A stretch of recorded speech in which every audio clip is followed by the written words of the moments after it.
Hello, Christian. Oh, here we go.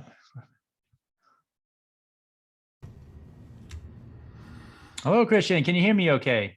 I can hear you fantastic. How are you? Great, great. Yeah, thanks for joining today. I sent you the talking points. Did you have any questions about them? Not really. I would want to differentiate the first, well, not the first two, the number two and number three a little bit, but I think we can play that by ear as usual. Yeah, so the growth we're talking about, how fast is the segment growing? What subsectors are growing? And then typically there's an overarching trend, like in healthcare, it's telehealth is the trend.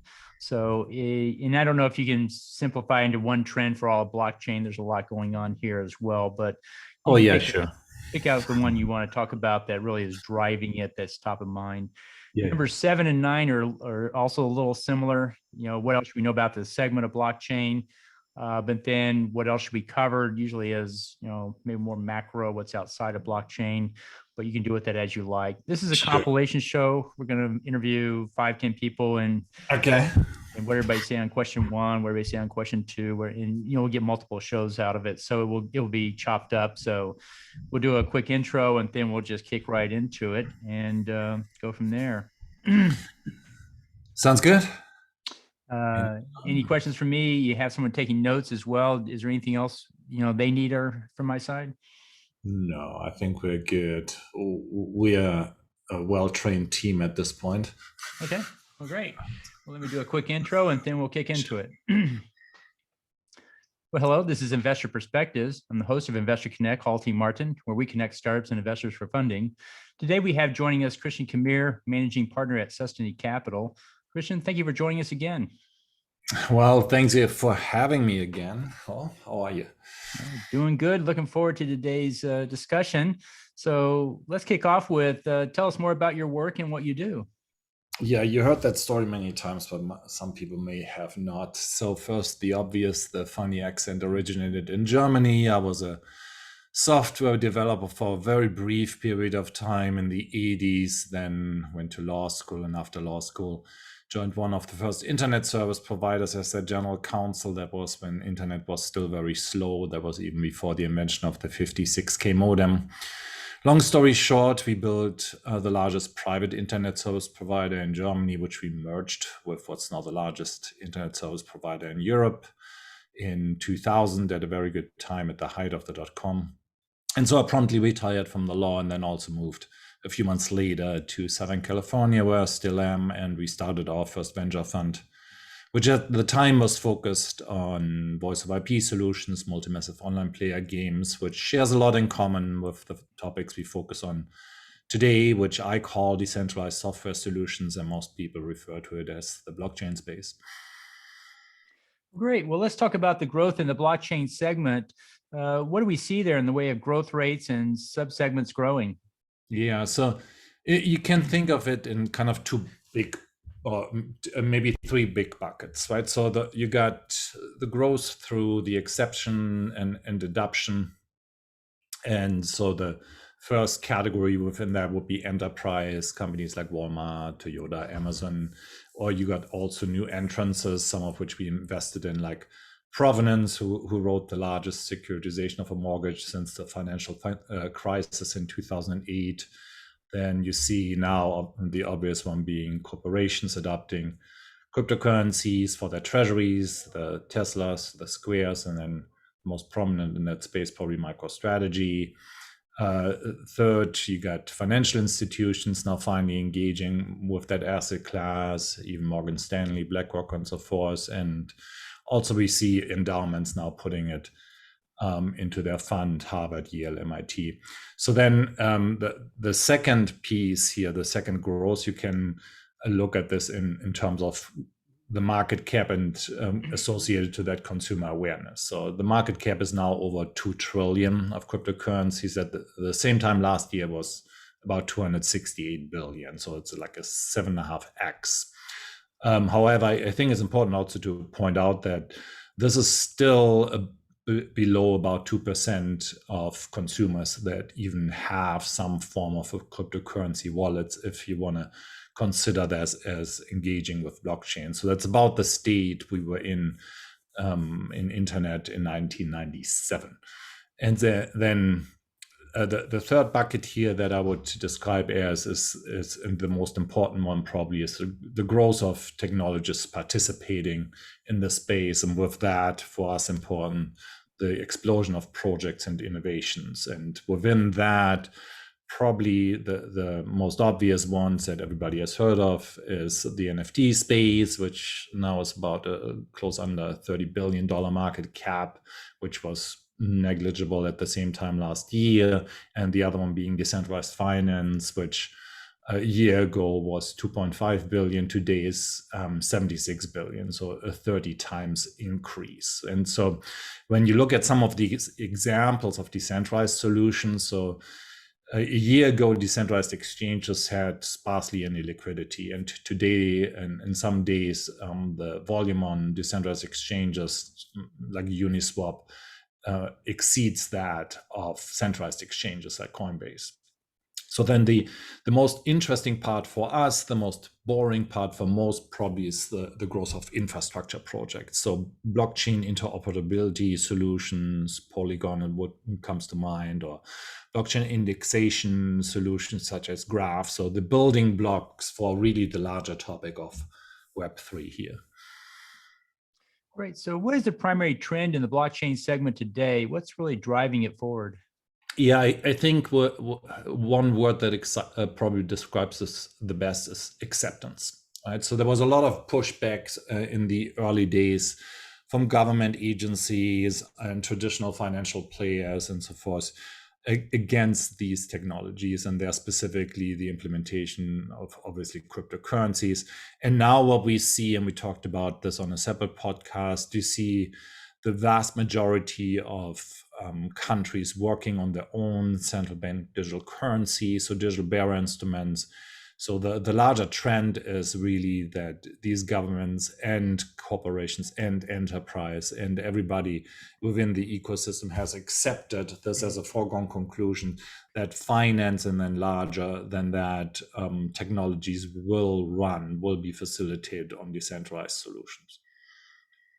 So what makes for a successful company in the blockchain segment today? Who's going to be a winner? Well, so given the fact that the space is largely driven by open source development, so if you think of Ethereum, this is entirely community-driven development. Community is what we look for. So if you look towards large fundraisers that didn't actually produce any useful solutions, it's typically because there was no community supporting it, right? So on the Ethereum blockchain specifically, you got all these developments, and it's not necessary at this particular point in time a very useful implementation. It's really slow, it's really cumbersome and so forth. But you got an enormous amount of projects running on that because of the community supporting it. A lot of invested interest, not only in terms of putting money behind it and making money from it, but also just intellectual interest in seeing this paradigm succeed.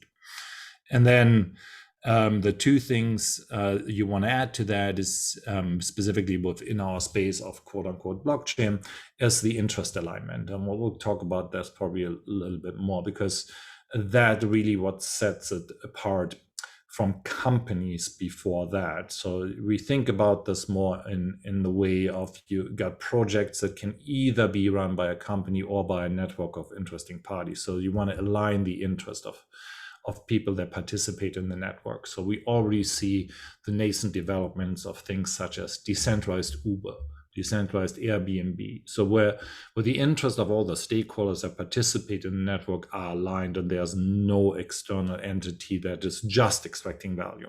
And then lastly, and probably most importantly for long-term viability of these solutions, is the long-term thinking and looking towards what makes up this new development stack, what makes up Web3, what are the missing pieces that we actually haven't developed that people are working on, i.e.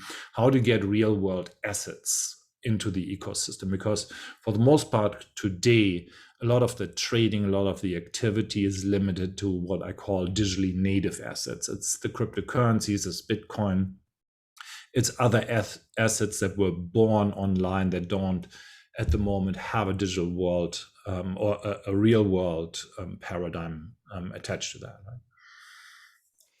So what is your participation in the segment so far? What role are you taking? Well, as I mentioned, we have been investing in peer-to-peer solutions since the late 90s. We bought our first P company in 1999.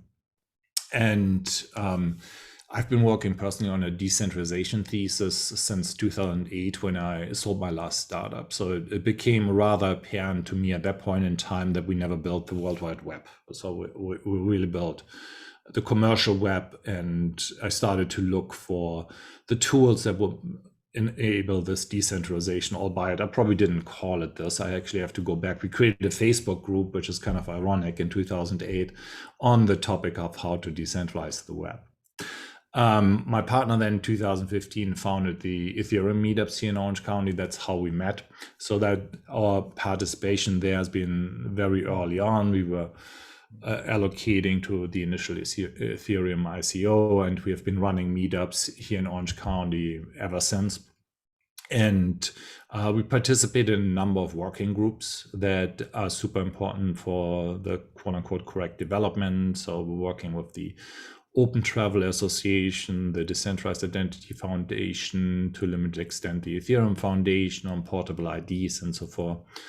And then probably the last thing that we obviously do is we invest in a lot of projects. We're one of the early investors into the space, initially within our own names, and then in 2018 we formulated our first fund, and we just closed that, and we're just opening up our second fund to invest in more projects and extend what we already built and extend on the pipeline that we already have.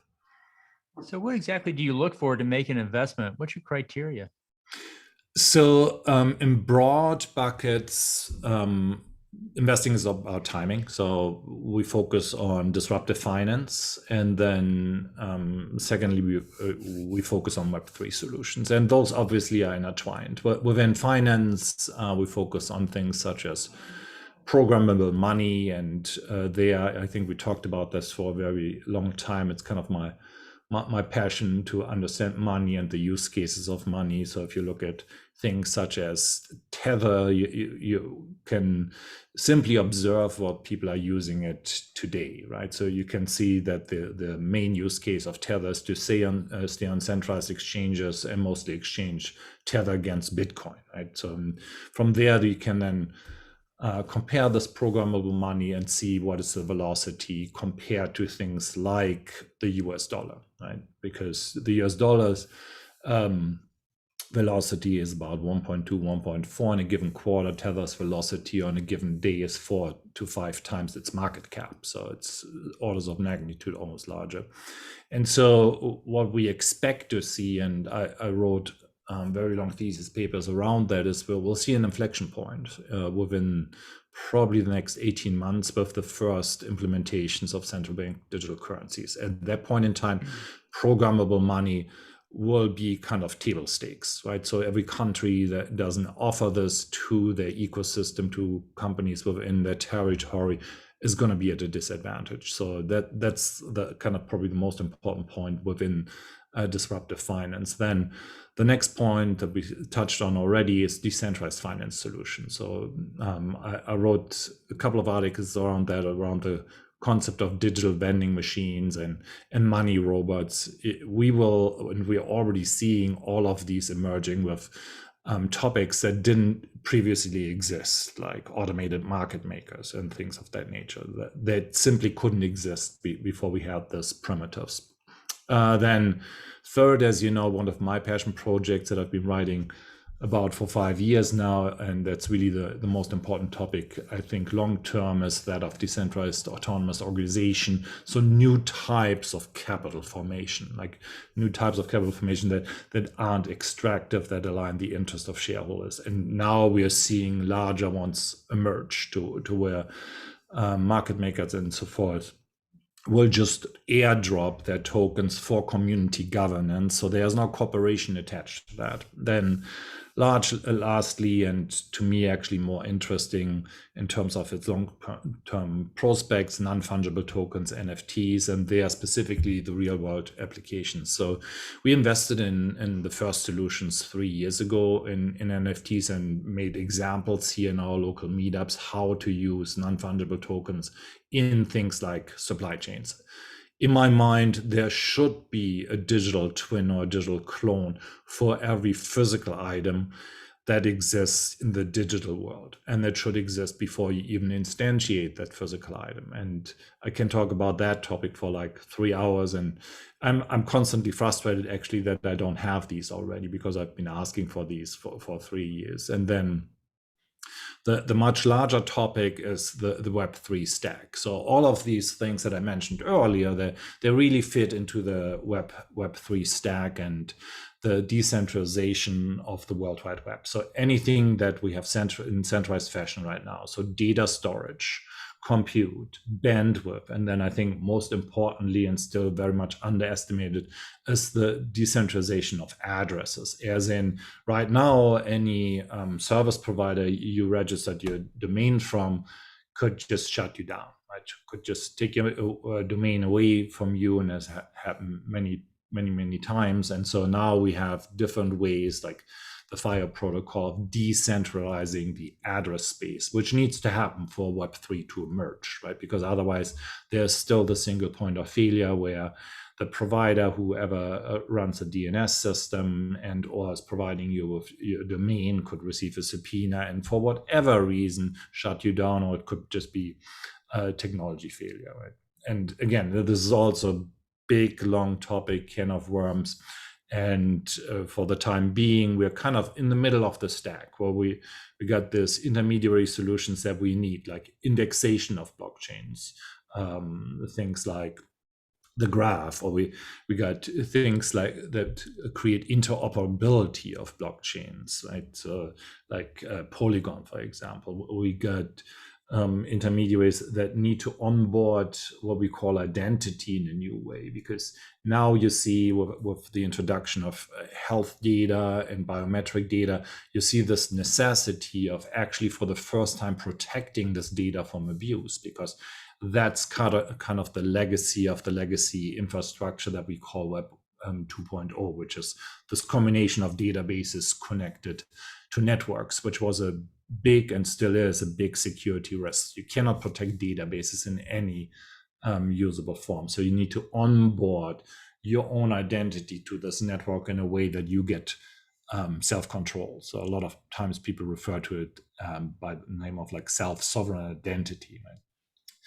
Anyway, I'm going to stop it here because, again, as you can tell, it's a very deep topic that I'm very passionate about, very passionate about. Great. Well, what else should we know about this segment? Yeah, I think coming back to what I said earlier, a lot of people think, hey, it's already too late. I already missed the boat in terms of like allocating to things like Bitcoin or Ethereum. But we are still at the very beginning. You didn't miss anything, right? If anything, the opportunities in our space are exploding now, because now we finally have the building blocks to actually create what people have been asking for a decade, which is adoption. Because in the past and still today, I got these emails of cryptocurrency adoption, blockchain adoption. Well, the user out there, your mom, your uncle, they don't adopt cryptocurrencies or blockchains, right? So people didn't adopt voice over IP, they adopted Skype. So the point here being is the ultimate layer and the ultimate value that's being created is on the application layer. And so now we see like the early applications that are decentralized, like things like an open sea, like a compound and so forth emerge, but they're still very much limited to digital native assets. But think about in the near future, if and when we will have CBDC, central bank digital currencies. This is not a question of if we will have them. This is simply a question of when. So when your mom, etc., has a digital wallet that makes it easy to interact with that space, and she doesn't have to think about it. She doesn't have to think about what is a non-fungible token. She just gets this asset under her own custody, under her own control, that's accessible to her 24/7. That doesn't mean that we do away with all the logos of the past, like I call them, like the JP Morgans and so forth. They will exist. They have certain functions that they will retain, but they will be just exist to a lesser degree, and to a lesser degree be able to restrict access to your assets in that way. So anybody who has not put any attention on this and has not bought at least a tiny fraction of Bitcoin needs to do so now, right? So specifically if you're not in the United States, right?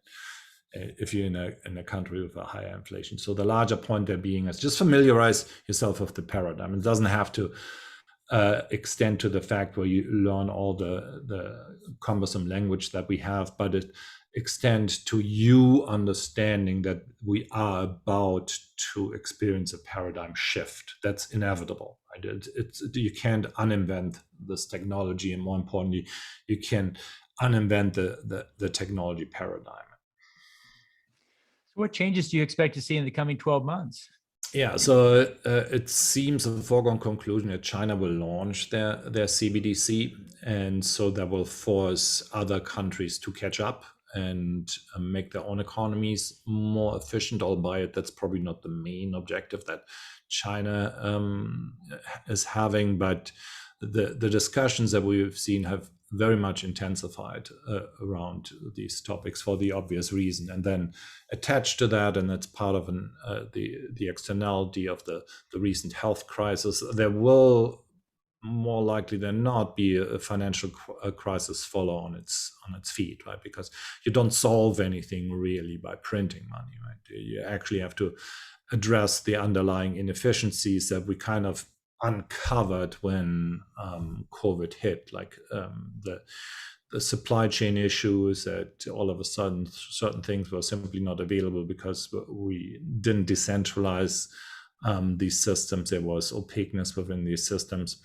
And so within that paradigm, you see a large push right now. I have a lot of papers sitting here around health data, quite obviously. So a lot of companies and a lot of countries will require their employees, their customers, their users to certify and testify to the fact that they're vaccinated, that they're healthy, that they have the capability and the right to enter a building, enter a plane, enter a country. And to that extent, when I got my vaccine shot, which is sad and tragic and funny at the same point in time, is, I don't know about you, but I got a paper card.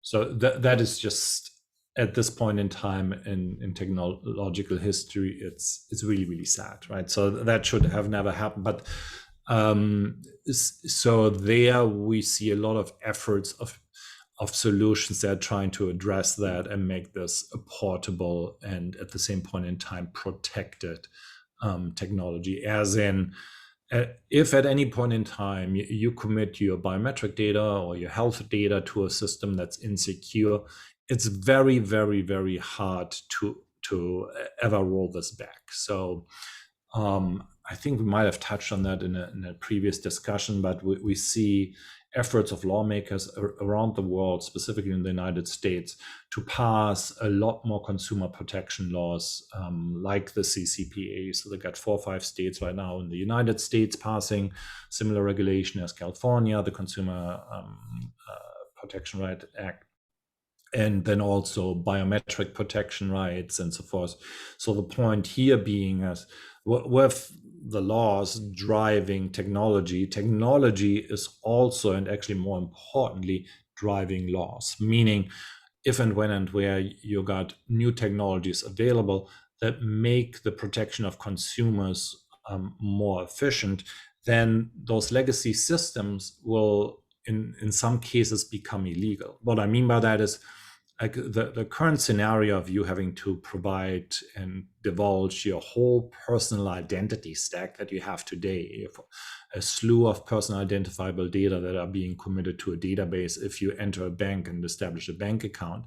So that's mostly an externality of legacy technology, right? So governments have deputized commercial private companies to kind of spy on you for under the pretense of preventing money laundering. But probably if you look at your last 1,000 transactions, there was no money laundering involved, and it didn't need to have personal identifiable data. So the larger point here being is, if I can provide you digital technology that does that protects the bank from actually being abused for money laundering, so where only attach personal identifiable data to a transaction when it was needed, well, at that point in time, the legacy way of doing it and the legacy technology should no longer be legal, right? So at that point in time, it might actually be considered illegal search and seizure if you still do that. Anyway, so larger point here being, what I expect to see is that we see more and more enlightened governments realizing that these kind of battle cries of rights to be forgotten were kind of naive in the context of the technologies that are being developed right now. So the rights that we need to ask for is the right to not be observed. That's the larger point. Great. So what else should we cover that we haven't? Well, there's so much happening. It's really unbelievable. But I think the most important thing, and we covered that a little bit, is that everybody should be aware that the financial system is under large scrutiny and stress. And you need to have an alternative, right? So you can't rely on the value in your house. You can't rely on the value in your stock. You can't rely on the value of your fiat currency. So if you do not have exposure to the decentralized space, you are exposed. You are definitely going to see a drawdown of these overinflated assets that pertains to the housing market, that pertains to the stock markets, and that definitely pertains to fiat currency. We haven't actually done an honest account of what this money printing has done to the overall economy in granularity. We just talk about this kind of very vacuous term of inflation. So what's really happening is that we inflating these assets like houses and so forth. I think we talked about that before.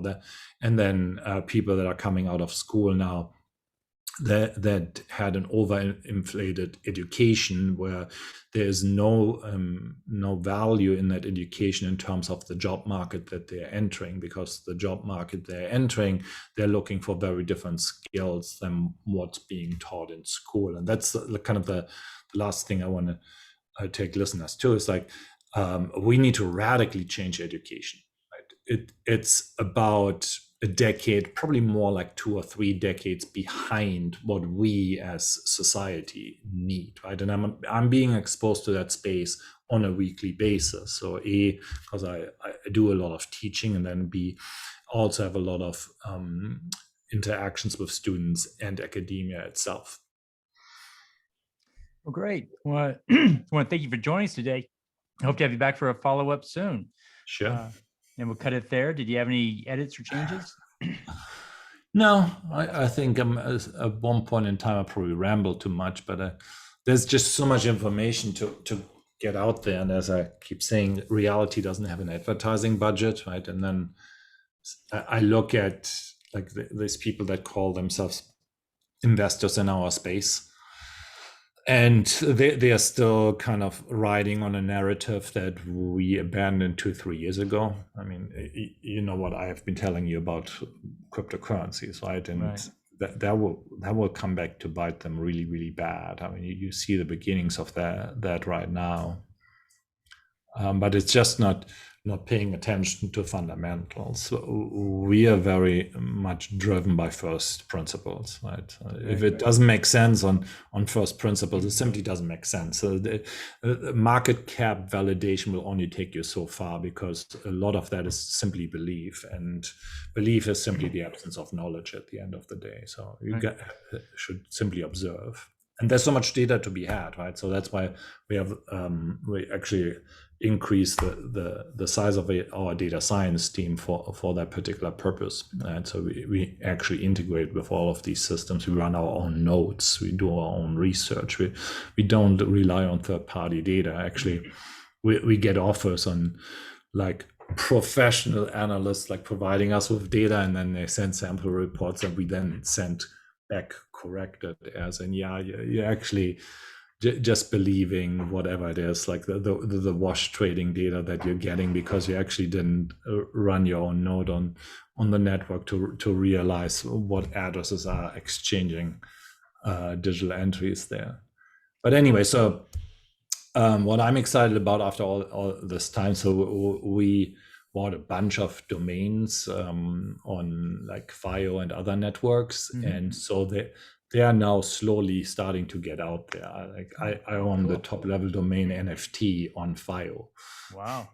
And so if you like the domain space is the original NFT space, right? So a lot of people like me, they are domain hoarders. At some point in time, I was directly integrated with the domain providers, and there were days where I would buy 400 domains in one swoop. So we had an API where I could just throw in keywords, and I would buy a bunch of domains. And so that is going to be a huge renaissance, because if and when you have a decentralized domain, your centralized domain becomes useless.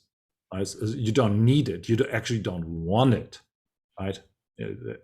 You just use it as a redirect to your decentralized domain that no one can shut down, right? That can't be DDoSed, that can be shut down by a government, that can't fail because it's not attached to AWS, Azure, or any of the other centralized providers who decide that for whatever reason, your particular type of content is not the content they want on the network. So that's going to be huge. Okay. So buy your first domain. I mean, it's still difficult to do right now, since you have to, unfortunately, still go through a couple of hoops, but it's worth the effort. Okay. I'll look into that. As far as the show goes, we're about 3 to 4 weeks out. When we get a posting date for the first show, we'll let you know. And like I said, it'll be a compilation show, 4 or 5 other people, what they said on each topic. And we'll be editing, pieces out so it all fits into one show each time. But when we get more info, we'll come back to you on that. Need anything from our side, just let me know. Glad to share anything you want to use for your work. Just give me a shout and we'll do that.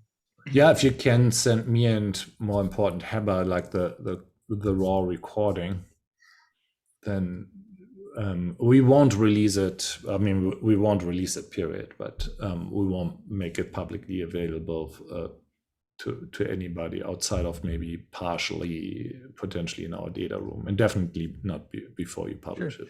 Great. Yeah, I'll share it with you when I get it uploaded this afternoon. I'll share that on a Google Drive with you guys. You can download it and do what you like. What you like with it after that. Oh, and then one last call to action. I don't remember if that's within your comfort zone and audience, but yeah, so we literally just opened up the second fund to outside money.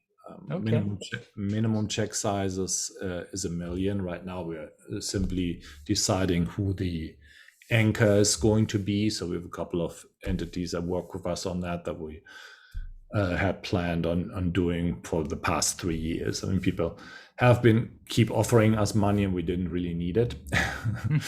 And so now we decided that this is a good time. Now we have a very deep pipeline where it makes sense and where the next round's going to be larger.